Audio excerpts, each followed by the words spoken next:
One of the things I talk a lot about when I talk about photography is creating more interesting photos. I use the word interesting instead of better photos because interesting has a deeper meaning around connection rather than just being technically correct. So that's why I use the word interesting. If you want to see some videos about that, I have a whole sequence of videos called 11 Habits for More Interesting Photos. I will include a link below for that. So let's start with interesting photos, just kind of a short recap of what that is, and then I want to go a little deeper. So first, let's start with a definition of what the word interesting means. A dictionary definition of that is holding the attention. So you look at it, you see it, and you stay. You don't just swipe to the next photo, you don't go to the next thing. Your eye stays in the frame. There's something that connects you to it. So that's the start. That's what interesting is all about. And then there's some other words we can use for interesting that I think are helpful definitions to help us think about what interesting means in a broader way. So absorbing, engaging, fascinating, gripping, enthralling, immersing, all those words are another way to say that's interesting. So as you think about your photography, as you think about what you're creating, if you can, when you talk about it, you would use any of those words, that's interesting. Or as you're thinking about how I want to create this, what I want people to feel when they're looking at your art, those words would be helpful. So once we have interesting, I think it's important to also know what's not interesting, what the opposite of interesting is. And I think this is the photos that we tend to make when we're not being intentional, when we're just, I'm going to take a picture of what I'm having for lunch or the place I'm at today or the shoes I'm wearing. So the opposite of interesting is boring and dull and monotonous and tedious. Basically, it's things you've seen before. Things that have been done, things that maybe you've created before. So that's pretty much the opposite of interesting, and that's what we want to try and avoid. So how do we do that? And I think another way to do that is pretty simple, is to think of interesting this way, is to think of interesting as unique, rare, and different. Now, they don't have to be things that are unique, things that are rare, and things that are different that we're taking images of. They can be a unique way to look at something that's common, a unique way to light it, a rare way to position the camera, maybe down really low or really high or close or very, very far away. And then different, again, doing something that not everybody else is doing. Again, attached to all that is risk. But that's where the growth happens, is when you take a chance. So that's a little bit about interesting. Now let's talk about how we make interesting photos. I have a recipe, and it's relatively simple. Photography isn't all that hard, but it takes a while to master it, to get really good at it, to go beyond what everybody else is doing. The things that you see that other people are doing, and if it's an art, it needs to be an expression of yourself. So here's the recipe. There's 4 elements in it. You've got a subject, you've got light, composition, and then post-processing, what you're doing with software to finish the image.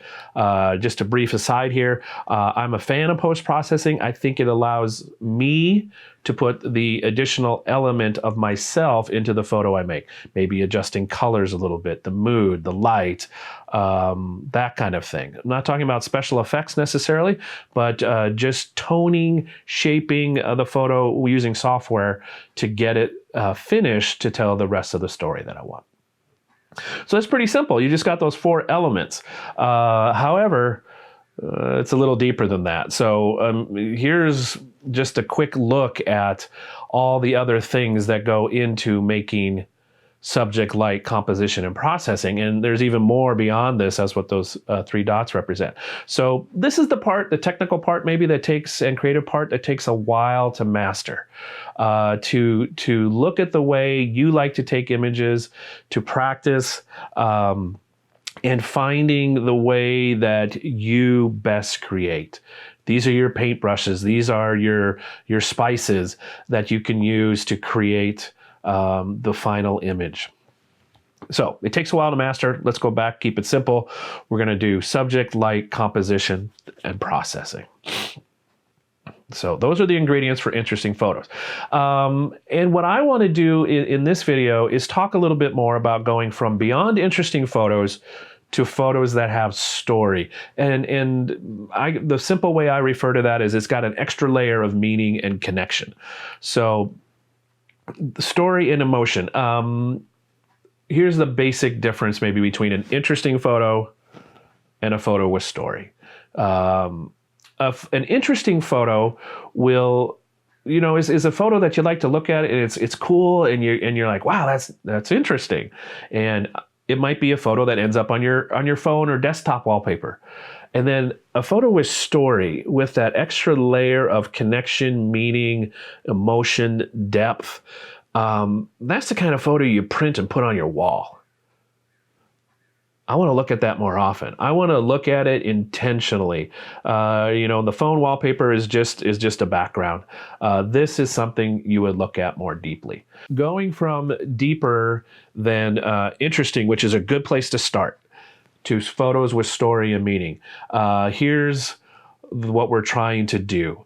We're trying to create that extra layer of meaning, that extra layer of connection with the person who's looking at your photo. So how do we do that? How do we create story in photos? There's a couple ways to do that. Lots of different ways. Everybody has their own way of telling stories. Just like every movie director has their way of doing things. Every songwriter has their way of doing things. Every painter, every chef. We all have our unique ways of creating stories. So one way to do that, some of the elements, again, ingredients that go into this, is to have a travel, a sense of journey, a destination, not just static, but has movement in it. Including people and faces is another way to do this. We are uniquely connected to other faces. We're so aware of interpreting emotion. There's a lot of the communication that happens is nonverbal. It's the visual. It's the body cues, the postures. Even just a little different look in the eye creates a different, what are they thinking about? Adds to the story. Drama, tension, good guy, bad guy, a hero, a villain, some kind of tension, some kind of story that needs resolution. If you can add that to your photos, a still frame, it's hard, but it's amazing when it happens. Relationships, again, connections between objects, between people, between the elements in your photos. If you can create a relationship, a sense of hierarchy, this is important, this is more important, foreground, background, all that kind of stuff, it becomes a much more rich photo to look at, and it's not something you're as likely to just swipe by. Last element of story in a simple way is to how we frame the photo, how we include the elements inside of that box of our camera image, and what we include and don't include inside the frame. So emotion in photos, how do we create that? What's the recipe and the ingredients for that? Again, relatively simple. We've got mood. That's a lot accomplished through color. Warm colors have one kind of mood. Cooler colors have another kind of mood. Greens are different than purples, are different than reds and blues. The amount of light and the type of light. A foggy daylight feels different than sunset light. So those are moods. The light itself, the quantity of it, how much, how little, where it's coming from in relation to your subject, that all adds emotion. Color, as I mentioned in connection with mood, is also super important. Sometimes color has different energies. Different colors have different energies versus black and white, grays, don't have the same kind of energy as other different colors. And then last, again, just like in the story part, we can create emotion through how we frame the image, what we include in the box, what's not in the box, how the elements are arranged relative to each other. So that's emotion. So I want to give you some examples. These are some photos I've taken through the years, and I want to talk about why I think they have story in them, and what I hope we can learn from them. One of the ways you're going to get better at your photography is to start noticing things differently than most other people do. We see things that are unique and rare and different in the ordinary ness of life.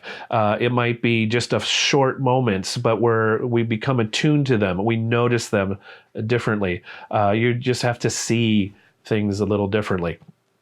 And then you capture them. There are often small moments such as this. What creates the story here in this photo of the two birds on a light post? It's the gesture of the bird on the right with his wings spread out. It's almost like they're talking to each other. One is talking and the one on the left is listening. I was intentional, and also in this photo including the little sliver of the moon in the sky. In the daylight, seeing the moon is a little bit rare. So you've got all these things happening in this photo. It's a sunny day. It's bright. So maybe the conversation between the two birds, if you will, is about happy things. One's like, I'm so excited, and here it is. That gesture, without that element of the motion of the bird's wings, this photo is not as interesting. Without the two birds, this photo doesn't have a story to it. So it's all those little tiny elements that make this photo have an element of story to it. Take the two birds out, it's just maybe an interesting, again, phone wallpaper, desktop wallpaper photo. You can arrange the elements nicely, but the addition of those two elements of the birds, in this case, makes it have a story. This photo is some graffiti on ironically placed on a mailbox in Capitol Hill. Can't have nice things. Well, if you put graffiti on something, that's not a nice thing treatment. So I thought this was ironic. Not a lot in this photo. It's a little darker, cloudier day, which I think goes with the mood of the photo. Again, if this was just a picture of a mailbox on a street corner with a sewer cover and some cracked concrete, maybe it's an interesting photo, artsy fartsy kind of thing. But though that graffiti adds an element of story to it. One way to add story and interest to your photos is like, what is going on? Something, shoes come in pairs. Why is this one alone? And what is it doing on the ledge? If you can create mystery or journey or, like, what is going on? Make people wonder, or give them the opportunity to fill in the blanks. If you can give people opportunity, a mystery to solve, they'll be engaged in your photos.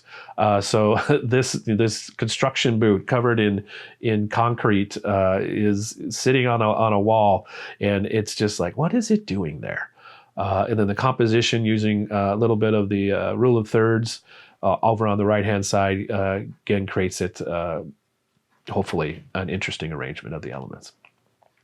Look up. One of the best ways to find interesting photos sometimes is up.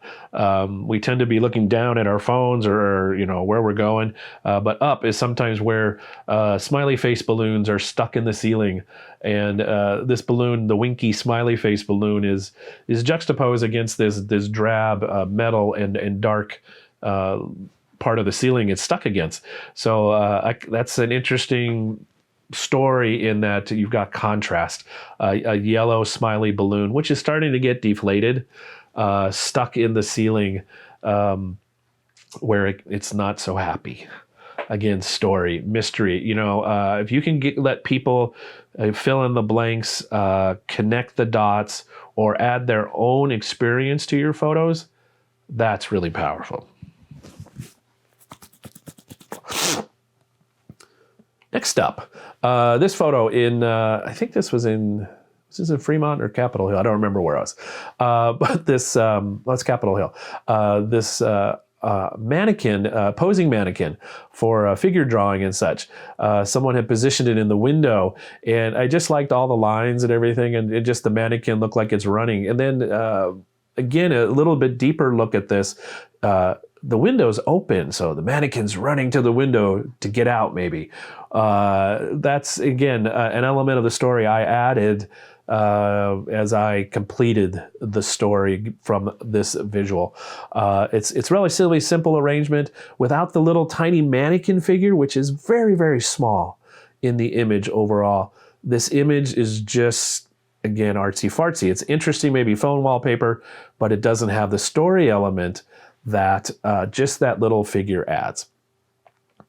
Next, I'm going to show a sequence of photos of the chairs in the Highline College Student Union building.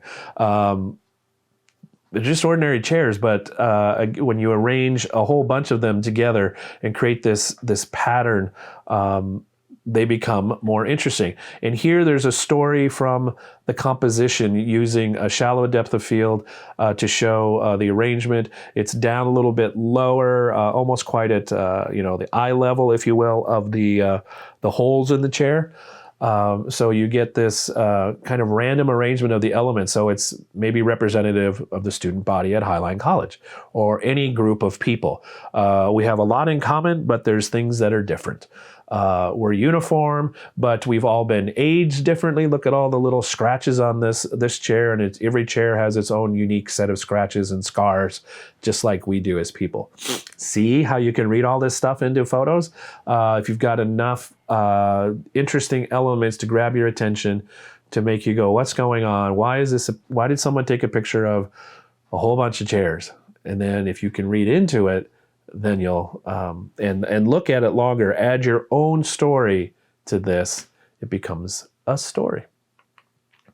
This is all about the light. Later in the afternoon, we got this dramatic light hitting the crossbar elements in the windows, and it creates these really cool shadows on this wall. So again, there's a sense of maybe a little bit of journey. The lines create a sense of motion, a sense of interest in the photo that wouldn't be there if it was just the normal blank wall. Similarly here, this is all about the light, that very dramatic sunset kind of quality light, exposing so that the chair is properly exposed, the background goes to black, so it's isolated, but it's in the light. Again, there's lots of story elements that people could add to this mysterious little photo of a red chair in a sunny room. So again, all this stuff is a way to adding story elements, adding extra, creating mystery. If you get the people who are viewing your photos to wonder and to say, oh, this means that. If you could be symbolic and not tell the whole story, oftentimes people will fill in the blanks and spend more time on your photos and dig deeper into them. Mood is another way to tell stories with photos, with just these different elements of light, color, and atmosphere. So here's a sequence of photos that kind of emphasize that.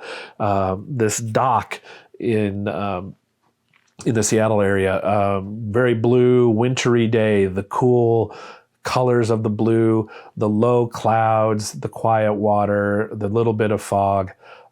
Added with the human element of this dock that's all weathered and beat up a bit. So it's a quiet scene. It's mostly kind of contemplative, a little bit on the moody side, such of not quite depressing, but not happy sunny. So this is what winter in the Northwest feels like for a long time. This photo is I really like it because it's so simple. I'm a big fan of minimalism. I love how, and I didn't intentionally do this. I just saw the one feather on the water, but there's some weird combination of the shutter speed, which wasn't very slow, but these waves feel like and the ripples feel like they're moving, even though they're not. There's a sense of that sense of motion and journey in this single leaf. Again, it's very symbolic, somewhat abstract, so people can bring their own stories to this image and complete the story. We can't control what people see and feel when they look at our photos.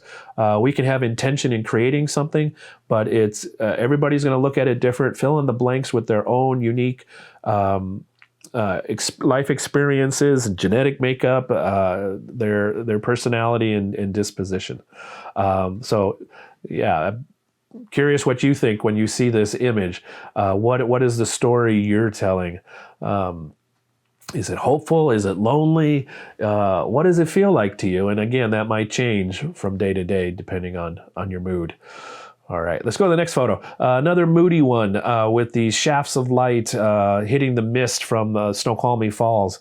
And this is a little bit of a rare photo because, and unique and different. Here's why. When people go to Snoqualmie Falls, they automatically point their cameras and look at the dramatic waterfalls, which is cool. It's lovely. It's awesome. But if you live in the Seattle area, you've seen a million photos of that. So go look to the left, look to the right, look up, look down, and see where, in the midst of what everybody else is doing, is there something I can do uniquely, maybe more rare, that not everybody's doing. In fact, when I took this photo, everybody was looking at me, and a couple people were asking, "What are you taking a picture of?" And I go, "Look at the light and the way it's singing." That's what I'm taking a picture of. The waterfalls were cool that day, but there wasn't much light on it, so it was just kind of a boring photo. This is where the photo was. Again, here's some mood with, this isn't a black and white photo. This is how it actually looked. I double checked that before I included this image.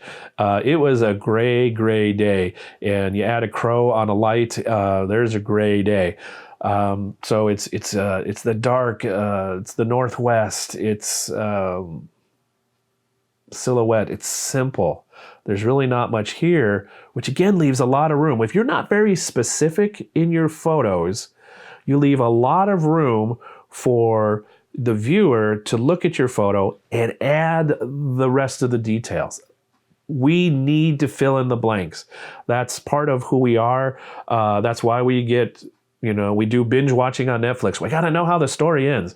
So if you can create that same kind of anticipation and interest when people are looking at your photos, I need to finish this story. People will do that when they look at your photos. This was the same day as that single leaf on the water ripples. Just this dock and this almost disappearing horizon due to the low misty clouds that day. And again, it was pretty much this blue. It was sunrise had happened, but it was later in the morning. Lots and lots of fog. And I love how mysterious this is, and how serene and quiet and hopeful, and yet kind of longing. That's the word I would use in this photo. It's mysterious, and again, there's a story, even though there's not much here. Without that little element of the dock on the left-hand side of the photo, again, it's just an interesting phone wallpaper texture. But add that little bit of an extra element, and all of a sudden, story starts to happen. I have a bunch of photos of this particular sunset, which is just down the road from where I live in Sammamish. And it evolved over the 40 minutes or so I was taking pictures. And this one, I've started to like more and more in the past year or so. This photo is a couple years old. And I really like the sunstar. Again, it's an element that doesn't happen very often. It's a combination of technique, using a specific aperture to get that, as well as timing and position to get the sun to do that kind of burst. Story here. When I was taking the photo, I was thinking it kind of feels like the Stranger Things images and graphics. It's got a bit of that stormy, the blue and the orange. I mean, it's just all these colors going on, and the silhouettes simple. The lone tree. Again, people are going to create stories of and feelings connected to this photo because there's so little here, but there's clues with the colors and the elements to create some stories. And that's a good thing to think about, creating clues, giving enough of visual data that people can say, oh, I know where I'm at, I know what this is, and now I'm going to fill in the blanks, finish the story. So another way to do stories is with people. That's in some ways some of the easiest ways to create stories in photos. Relationships between people, a sense of movement and journey, we are connected to people. We are drawn to any kind of human element in photos. And this photo has a lot of stories in it. It's one of my favorites at a wedding. And it's even without seeing the faces of this couple, you get a sense of who they are by their shoes. The pink Converse and the kind of scuffed up dress shoes and the little bit of the sock you can you can see his leg where the sock has fallen down just a little bit with the pink tie. So you get a sense of who this couple is just from their shoes. So you don't have to, again, tell the whole story. I don't need to see the whole image to again, fill in the blanks, create some mystery. And that's pretty powerful stuff. Here is the bride from that photo. This is a semi-posed photo, but the story is really made by the light. The sunset was happening, was really, really cool, but it was missing something. So we had one of the groomsmen, we were in a dirt parking lot, drive a truck back and forth to create some dust, which gave the light something to hold on to and created this atmosphere. And then her pose, her looking, who is she looking at? Is she looking ahead? Is she looking forward? Again, a little bit of mystery here in the midst of all this lovely, lovely light.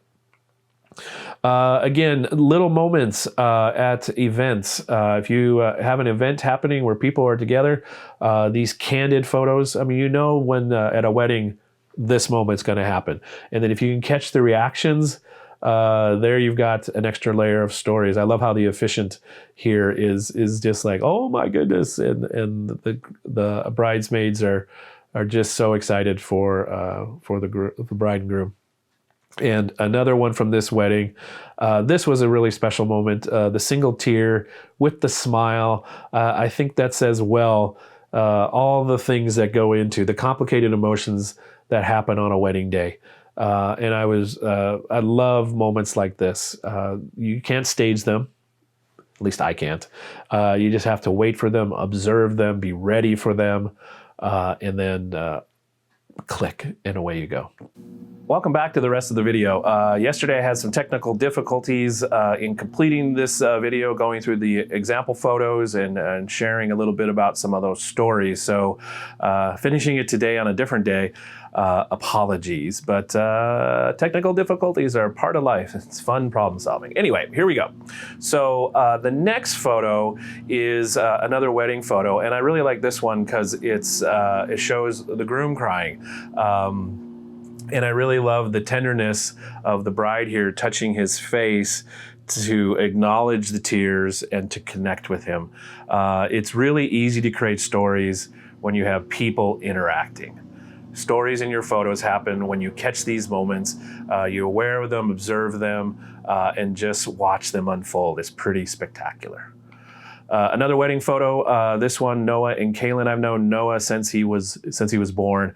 This photo, their wedding took place at Noah's grandparents' property in Duval, quite a large property, and Noah grew up there playing in this playhouse in the back of the photo with the Just Married sign on it. So I wanted to include that in this image of them dancing their first dance, again, for context, for deeper meaning. It'll mean a lot to Noah going forward because it's part of his growing up.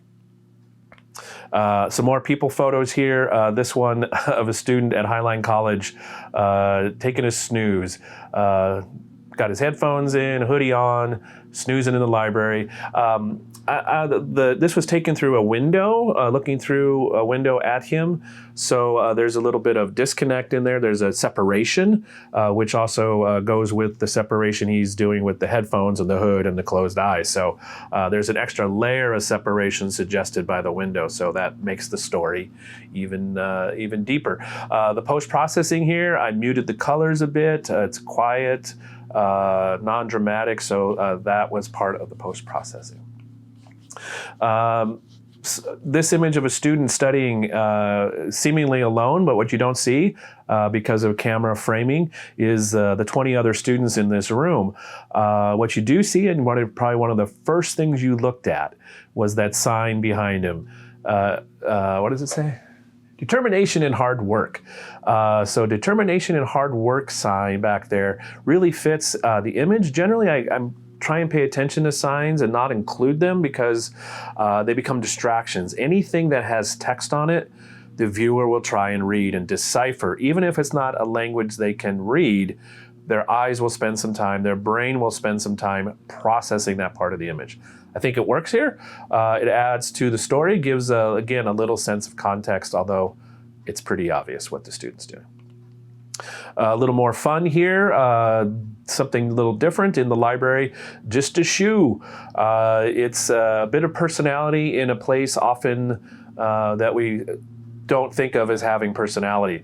So I really like this. I was just wandering the library one day looking for images, took this through a bookshelf of just the foot. You can't see the student, male, female, color, age, doesn't matter, it's just a shoe. So that's the story. It's Highline students with personality.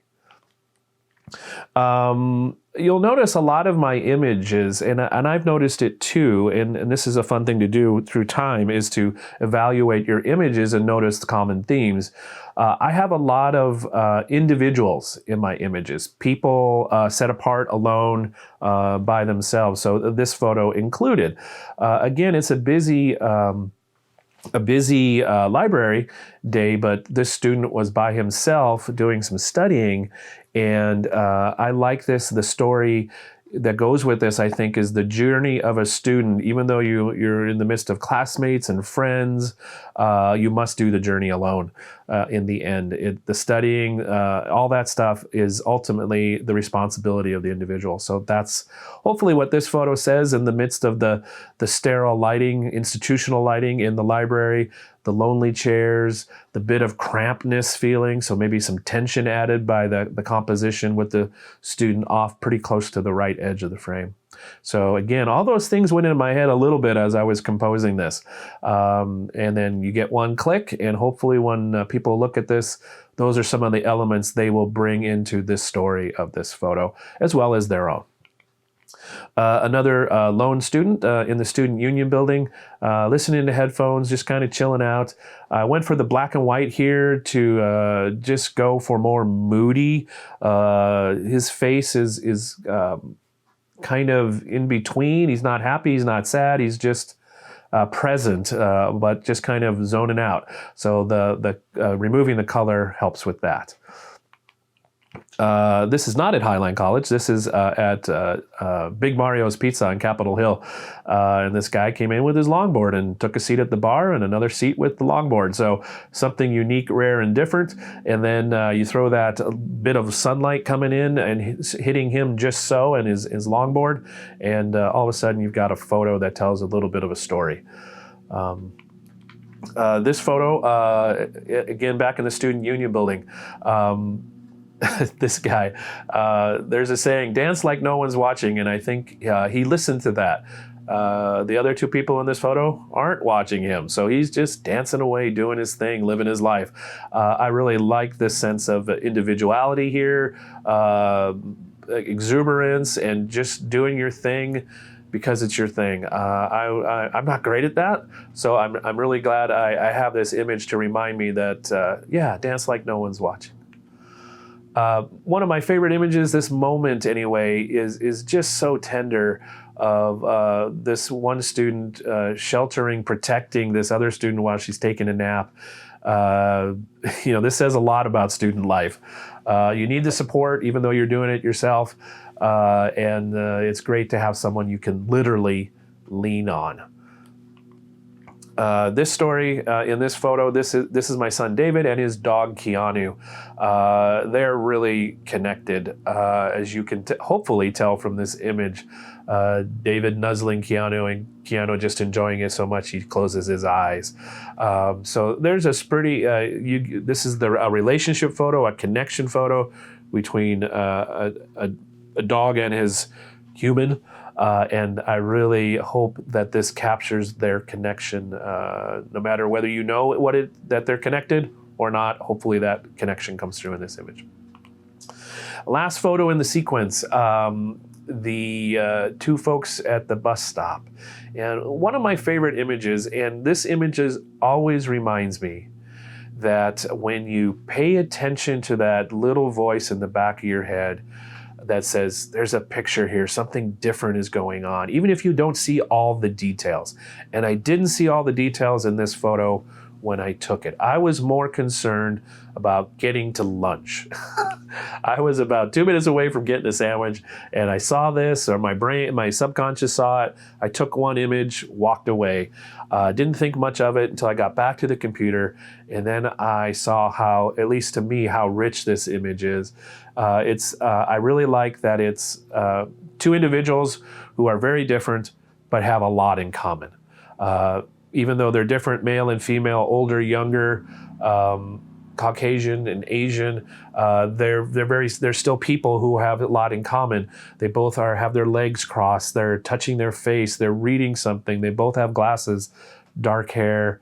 So I like the celebration in this of individuality and sameness at the same time. I didn't notice it all when I took this photo, I must confess, but the more I look at this photo, the more it becomes one of my favorites because of the story. So those are some examples of stories in photos, story in photos. That extra layer of meaning, connection, inviting the viewer to add their own story to the story that's begun in the image. It's a great challenge. It's something I'm working on continually. Want to spend extra energy on in the next little bit of time to go beyond interesting photos, which are a great place to start, then go to photos that have story and connection and deeper meaning. Hope this was helpful. If you have any questions or comments, please leave them in the notes below. Look forward to sharing more and hearing your thoughts as we journey together in photography. So until we meet again, have fun taking photos.